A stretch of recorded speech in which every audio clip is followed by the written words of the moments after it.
Meet Ezra, a 32-year-old Zimbabwean national who came to South Africa in 2009 looking for a better life. I've been here in South Africa for 7 years now. I'm coming from a very poor family. Then a friend of mine advised to cross over to South Africa. Fortunately, I had a passport, so we had to find someone who was actually a truck driver. He transported us to South Africa. Life in South Africa, for me personally, it was a bit challenging. If you open your mouth to say something, they will have to laugh at you because lento ikhuluma yabayizwa, which they call ukukwerekwereza. So, yeah, in that particular point, impilo ayikho mnandi kangako, because at the end of the day, ngicina nami ngifikelwa yi-low self-esteem. Mangizibhekile ngibheka abanye abantu ngathi mina ngiyintonyana, abanye abantu ngabantu abangcono. Umahluko nje kuyikuthi mina I'm a foreigner, I'm coming beyond the border. Ezra was disturbed when he recently read a xenophobic Facebook comment by a South African. He was like, ngikhathele yilaba bantu. Baze ukuzosithathela imisebenzi, bavala iziphaza zabomama bethu. They are killing, hijacking, and doing all kinds of evil things. What he posted actually, ivuselele amanxeba awesikhathi eside esadlulayo. Then I felt so bad, extremely bad. In 2008, South Africa and the world were shocked by violent images of riots, looting, physical attacks, and the brutal images of Mozambican national Ernesto Nwamwave being burnt alive due to xenophobia. Since then, South Africa has been rocked by multiple incidents of violent xenophobic attacks and has come to be considered by some scholars as one of the most xenophobic nations in the world. This fear or intolerance of non-nationals has perpetuated physical and verbal attacks, specifically on African migrants.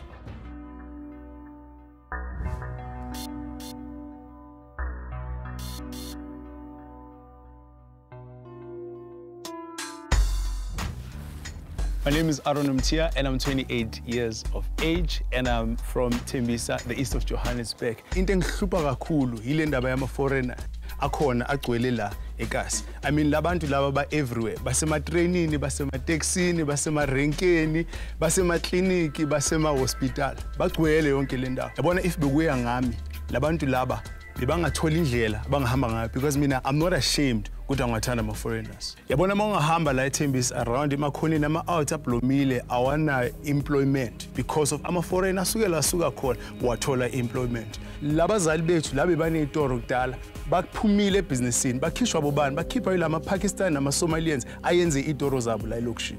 Yabona na kule story ngime kuso right now la it used to be a supermarket owner ubaba angeze ngimusho ngegama. I mean lo baba lo uthole wonke umuntu wala community, he used to feed the community and create employment for abantu bala eThembisa. But right now bonke labo bantu laba sebaphumile, guess what, kungene ama Pakistan, and these people mabangena they're not even willing to negotiate nama past employers abebasebenza la. That's why ngile ku Facebook ngabhala ukuthi izinto engazithandi ngama foreigners. Number one, ama foreigners, they are takeovers. They do #operation takeover. They take our businesses, they take our jobs, they take through stealing. That's why ngithi angibathandi labantu. If kuyakhonakala abahambi. Meanwhile, back in Diepsloot, Ezra has a challenge for Aaron. I think i-post ka-Aaron ayiposte ku-Facebook is very reckless and dangerous at the same time. And I believe ukuthi is the one that is leading to izinto ezifana ne-xenophobic attack on which I lost brothers and sisters. So I am challenging you, Aaron, to my world ukuthi ube sezicathulweni zami for 2 days. Maybe lokho kungakutshintsha ingqondo onayo towards ama foreigners. The message has been sent, and across town in Tembisa, Aaron receives the invitation. So, le artist say Dipsloot Kamalako Ezra. Uyibonile ipost yami ku Facebook and he wasn't happy about it. So officer ukuthi angashintsha umqondo wami regarding foreigners and izinto engishilo. So, you know what, dude, I'm ready to defend my opinions and my views regarding foreigners. So Ezra, I accept your challenge. The challenge is on. Aaron will now swap his life for an experience with a foreigner.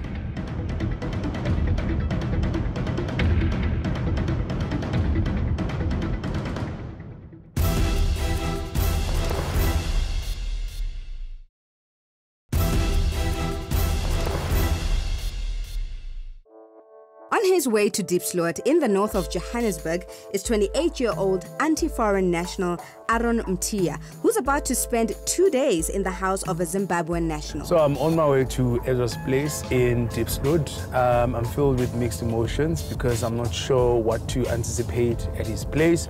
I'm a very particular person in terms of food, in terms of dress code, in terms of living in general.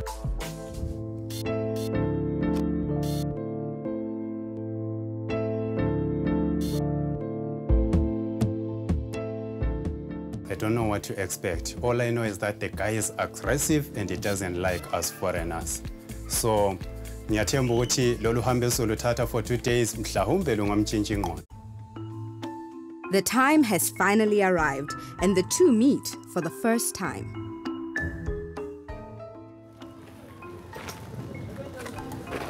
Mr. Aaron. How's it? How are you doing, my brother? Good, good. Good. I'm glad to finally meet you. Nice to meet you too. Welcome. Thanks for accepting my invitation. Yeah. Bengicabanga ukuthi ngizohlangana nendoda eyisiqwaga enenwele ezinkulu egcwele amanxeba efesini. Kodwa mangimbona ngivele ngabona nje hayi indoda enhle. Ngabona ukuthi hayi kusho ukuthi kuzoba kuhle konke esihlangana ngakho. All right, where we go. My impressions of Ezra went really great. From the house itself, where I was actually told to go in, it was in a shack in a bedroom house. Clearly, obviously, he does not own a place. Chances are he's actually renting, so which means he does not have proper right books in order for him to apply for a house. Yeah, I'm going to get the invitation. Yeah. I heard that you are a vegetarian, so ngilungise ukudla lesi isitshwala. And then kunama veggies lapha beetroot cabbage. Okay. Sizogeza izandla sidla ngezandla. No fork and knife culture yami sidla ngezandla mfethu. So ngiyethemba uzokujabulela ukudla. Oh, okay. Ubese ngidlile la ngisuka khona. When I went inside, I was given food which I was not too sure how it was prepared and who prepared it because it looked very scary. Hence, I did not partake in it. I was given a bowl that I was not sure if it was clean or not because I'm very particular. I'm a very particular person when it comes to especially something that goes into my mouth. When he refused to eat my food, I felt like sengathi uyangenyanya, ubona sengathi ukudla kwami kungcolile. But anyway, I expected some of those things. I strongly believe ukuthi as we continue journeying together, bit by bit, you'll get used to me. The reason why I invited him is because ngibone le post oyifakile ku Facebook. Into yokuqala ngi-offended at the fact that ungilethela ukuthi ungitshele ukuthi into engishilo ku Facebook incorrect. Le nto le offense to begin with, number one. Number two is the fact that as we were driving here, what I was saying on my Facebook status, number one, I said to you, foreigners take imisebenzi yabazali bethu thina South Africans. It's because I saw that even when I was driving here. Most of these puzzle shops that we have, even Ekaslak in your township, are occupied by foreigners. Okay, do you see any South Africans going to Zimbabwe and creating businesses there? Yes, they do business. Right. Currently, Zimbabwe, the economy is... Now, okay, let's move on to business. Let's go to identity theft. Don't you think that those ideas that we have are the reasons why people were killed on Xenophobia? It's not the ideas that I have that made people to die during the Xenophobia attack. It is people that are going to someone's house and stealing away from them. Wait, let me finish. I think Aaron is a little bit rude because mayibheke nje ama-foreigners into ayibonayo nje ubugebengu, ukubulala, i-crime nje into embi ngama-foreigners. Let me invite you to a 2-day journey to my world so that I can show you what I've prepared for you so that you can meet maybe the couple of people that I've arranged. Maybe after that you can change your mind if you have seen the world from my point of view. That's an invitation.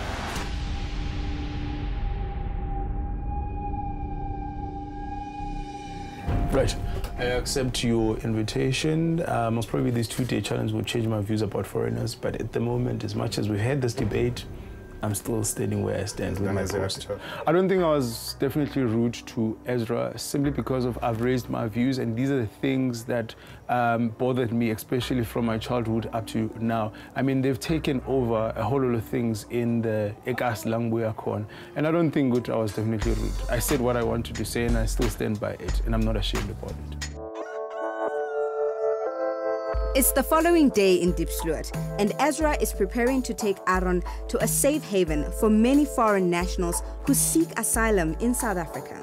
So it's day 1 of the 2-day challenge, so I'm ready for anything.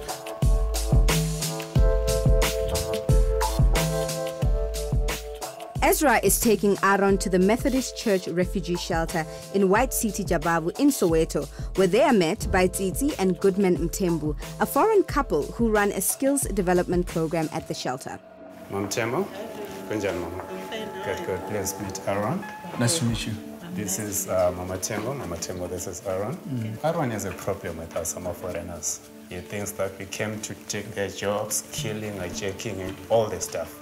So I need you to explain to him what you're doing around for the community and the reason why you're doing it. Okay, firstly, we are here in South Africa not to take jobs or what, but we are here to help, to work for ourselves and to help. So my question is, who are you helping? You said you're helping the locals, right? I'm helping anyone who is interested. You're helping everyone who's interested? Who is interested, Magogo or Papa. Oh, I see. But with the people that we see here, we see, these are your locals at the moment. Yeah, these are locals. So do you have any South Africans here? I've got one of them, is this one. So there's only one South African No, here? there are many. It's only that it was, we are not planning to open today. I only saw one South African in here, and then they are saying that there are other South Africans out there. I mean, if I don't see those people, I'll think that they're only helping one South African out of many. I'm doing this with my husband. Yes, my husband. Mr. Tim? Hello, how are you? It's nice to meet you. I'm fine. Good. Oh, nice to meet you. So as foreigners, are you able to get an NPO certificate in South Africa? Yes, we are able to get that, but in that organization, the majority must be the South Africans. So the majority of the organization must be South African? Yeah, we are also... So you got the certificate through the South African people? No, it's not there. They are part and parcel of us. It's not only me and my wife. One thing that actually made me not angry but annoyed was the fact that they utilize South Africans to get their NPO certificate. I mean, that's a problem. My thoughts on Aaron's reaction, actually, though as a Meluwe filter, but I saw it in his eyes, so he was moved by what he saw. Because what he saw there was a direct opposition of what he was saying all along about us foreigners. So I think there is hope for him. As we continue with what I have prepared for him, the chances are high for him changing what his thoughts are about the foreigners. Every year, over 62,000 foreigners move to South Africa legally. Plenty more do so illegally, all in a bid to escape wars and political instabilities in their own countries. Most claim to experience animosity from the point of entry of South Africa. Dorica, a lady who came to South Africa searching for prosperity, tells of her ordeal. So those people said, right, my lady, you are saying you don't have money, so what are you going to give us so that we can help you to escape? Because now we are in South Africa. You want to go to Johannesburg, you want to go to Petersburg, isn't it? I said, yes. Then they said, right, we can't help you for nothing. At least you are saying you don't have money, so what do you have? I said, I have nothing. They said, no, you have something. They raped me. One of the guys Some, they were watching and laughing. Watching and laughing. Until now, because I lost my profession, my health, and I'm traumatized. Now I am here. It's not because I want to be here, but there is a background there, back, those political issues. You know, I didn't want to be here. I was working as a nurse. Now look at me. Look at me now. I have nothing. Those men who abused me, they took my papers, my certificates for my profession. And they said, where are you going with these papers? You want to go and steal our jobs. You want to go and steal our sisters' boyfriends. So they took them away from me.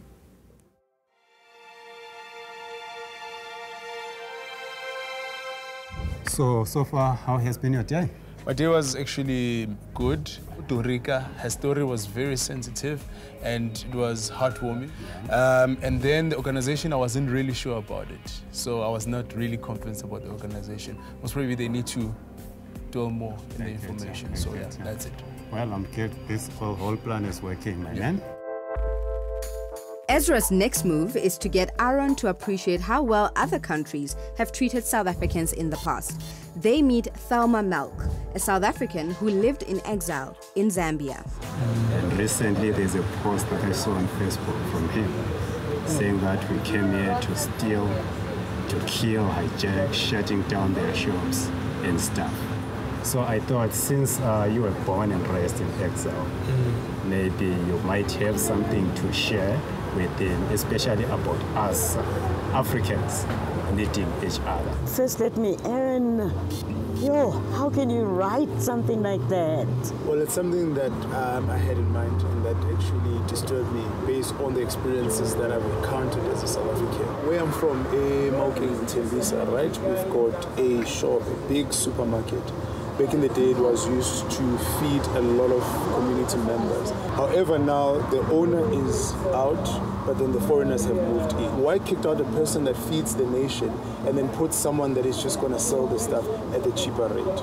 I don't think the people you're referring to marched into the building and kicked out a South African person.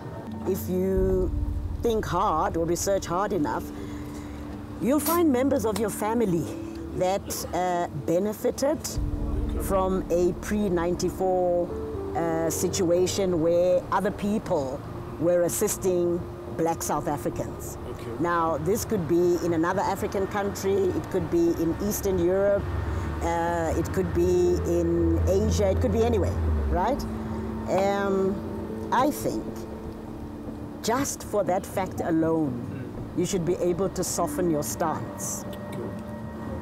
I'm not saying that living outside South Africa pre-1994 was a bed of roses. It was difficult in many respects, but the one respect that it was not difficult in was that these people, wherever we were or wherever we may have been posted, treated us like decent human beings.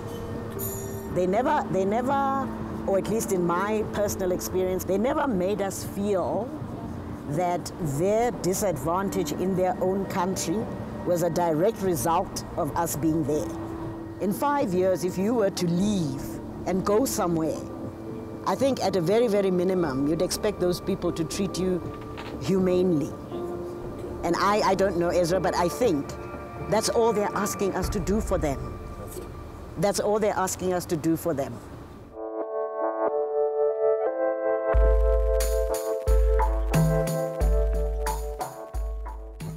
Super tired. Today was very long, it was hot.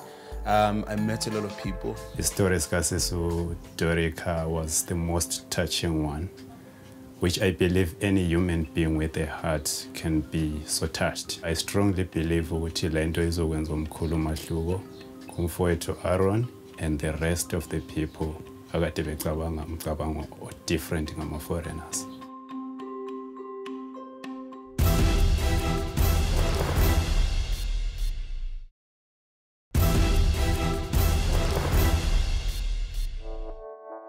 It's day 2, and today, Ezra has planned that Aaron spends the day with Zalek, an Ethiopian shop owner, to dispel ill-conceived notions about foreigners who run businesses in communities. Right, so this is Aaron. This is the guy I've been telling you about. I thought I should bring him. Maybe if he spends some time with you, you explain what you are doing and what challenges you are facing generally in your business. You know what I'm saying? Yes, I got it. I can show him. Okay, cool. Okay. So, thanks, man. See you later, man. Peace. I'm hoping Aaron will learn a thing or two because I know Zelek and I've known him for a long time. He's a hard-working guy and he's one of the guys who lost some property through his Xenophobia attack. I started business Unity with my homeboys.